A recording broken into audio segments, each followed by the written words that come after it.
Merkaba a felemelkedés járműve. A Bibliában utalást találunk Ezékiel próféta kapcsán egy olyan járműre, amivel felemelkedett a mennyekbe.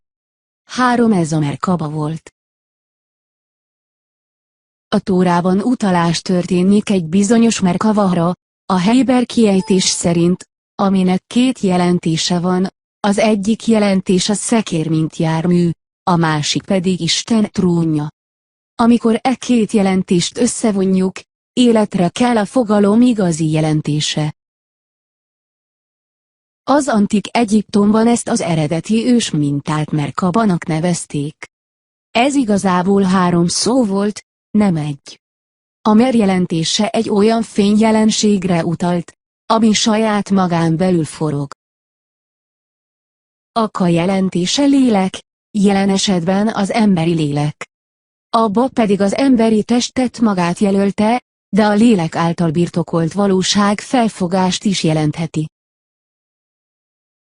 Tehát az ősi egyiptomi nyelvben, ez a szó egy olyan forgó fényjelenségre utalt, ami képes volt testet és lelket is eljuttatni egyik világból a másikba.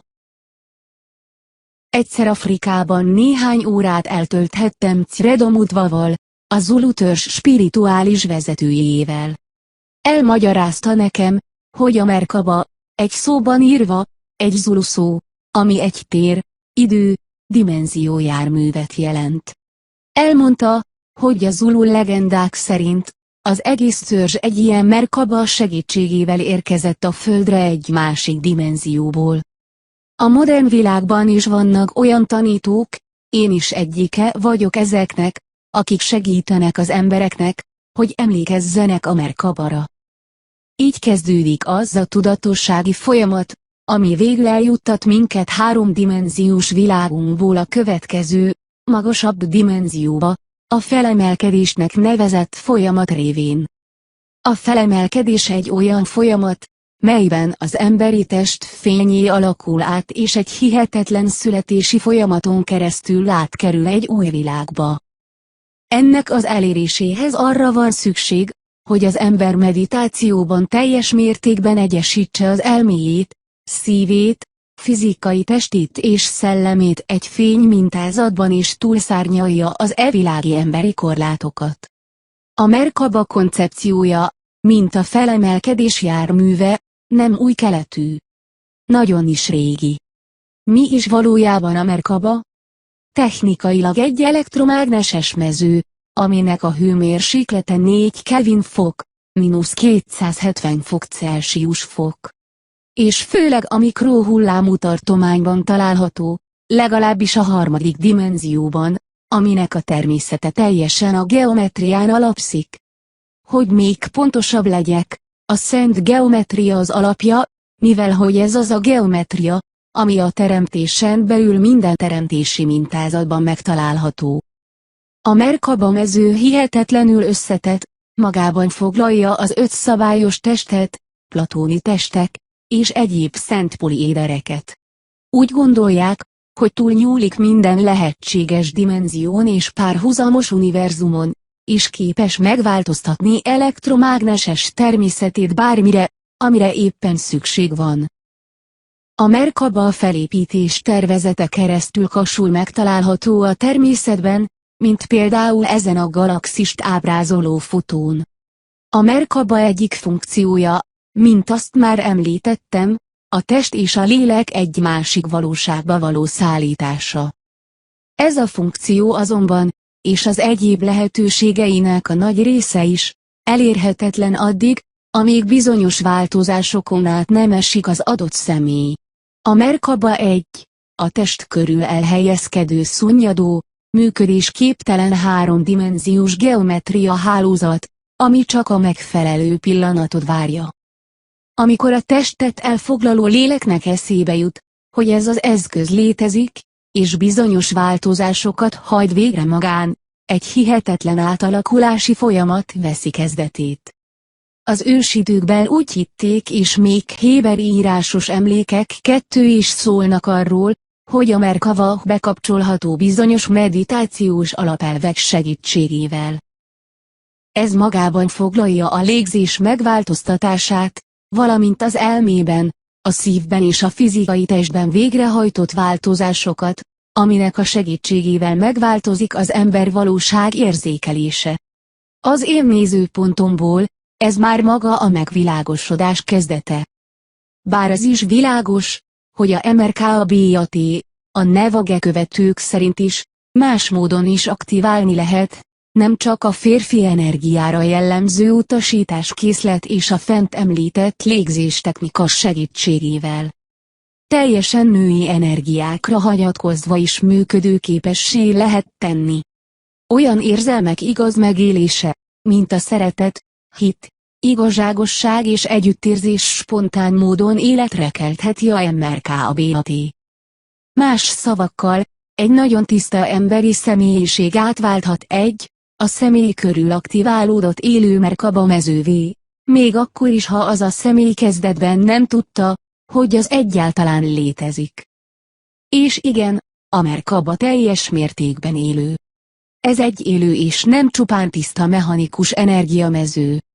Mivel, hogy egy élő mezőről van szó, reagál az emberi gondolatokra és érzelmekre, és pont így lehet hozzá csatlakozni. A MRKBAT irányító számítógép nem más, mint maga az emberi elme és a szív. Ez határtalan lehetőséget jelent. Egy adott pillanatban, nem feltétlenül ebben az életünkben, egyszer csak életre kelhet az ember Merkaba mezeje. Amikor ez megtörténik, egy elektromágneses változás zajlik le, aminek eredményeként egy korongformájú energiamező lép ki a gerinc alján található kis helyről és gyorsan nőve eléri a test körül a 8-10 méter átmérőt. Ez a korong, tudományos mérőműszerekkel könnyen kimutatható, és amennyiben hihetünk az amerikai légierőnek, meg is jeleníthető a műholdas radarjai képernyőjén. Magyarul, a hadsereg nyomon követheti azokat az embereket, akik aktiválták a Merkabajukat és végignézheti, hogyan mozognak a föld felszínén. Mivel azok száma, akik ezt már megvalósították, eléri a milliós nagyságrendet, egy teljesen hétköznapi látványról beszélünk. A korong alakzat tágulásából származó óriási mágneses mezőkitörés az, ami figyelmet érdemel. Ez könnyűszerrel láthatatlanná tehető, amennyiben a Merkabaját aktiváló személy ezt úgy kívánja. A Merkaba tudása nagyon is jól ismert a világ befolyásosabb kormányai számára. Biztos vagyok abban, hogy kormányunk az 1943-as Philadelphia és az 1983-as Montauk kísérletek során a MRKBAT használták, ahogy ezt tették tudatmódosítás, dimenziók közötti utazás és időjárás befolyásolási kísérleteik során is. Függetlenül a kormányok ezirányú ténykedéseitől, az anyaföld, az emberiség és mi, mint individuumok csak nyerhetünk a Merkaba ismerete által. A Merkabara való visszaemlékezés egyre terjedt világszerte. Véleményem szerint ez a kibontakozás része a kifejlődő kozmikus DNS-nek. A Merkabara emlékezni fognak ezekben az időkben, mert most van itt az ideje az emlékezésnek. Igenis hiszem azt, amit több ősi kultúra is hitt, hogy vannak olyan kiemelkedő pillanatai az emberi történelemnek, amikor az emberi értelem nagy ugrásainak lehetünk tanúi, mint ahogy ez megtörtént olyan civilizációk esetén, mint a sumer kultúra, az egyiptomi vagy az indus-völgyi civilizációk. 3. Határozottan érzem, hogy ismét elérkeztünk az emberi történelemben egy ilyen nagyszerű pillanathoz, amikor gyönyörű fény veszi körül a földet és megtörténik az emberi tudatosság újabb nagy ugrása. És barátaim, abban is mélyen hiszek, saját személyes tapasztalatokra támaszkodva, hogy a Merkaba egy ajtó vagy dimenzió ablak egy magasabb szintű tudatosságba, ami a felemelkedésnek nevezett nagy változás katalizátora lehet. Zárásként, újra elismétlem, a te saját személyiséged a kulcs a saját felemelkedésedhez. Függetlenül attól, hogy ki vagy ebben a pillanatban, jó vagy rossz, meg tudod változtatni a személyiségedet. Ez olyan, mint a fogyás, te irányítod, ha képes vagy összpontosítani magadat megváltoztatva, életre kelhet a MRKBAD. És amint aktivizálódik, minden lehetséges. Megismétlem, a Merkaba ellentétes irányban forgó fénymezői egy téridő gépezetből állnak.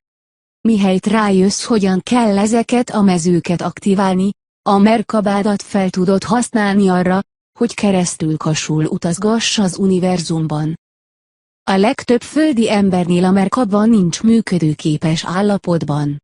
Drunvalo állítása szerint körülbelül 2000 ember él ezen a bolygón, aki aktív Merkabával rendelkezik, és nagyjából 8000 megvilágosodott mester, akik a földi tudatosság más szintjén foglalnak helyet.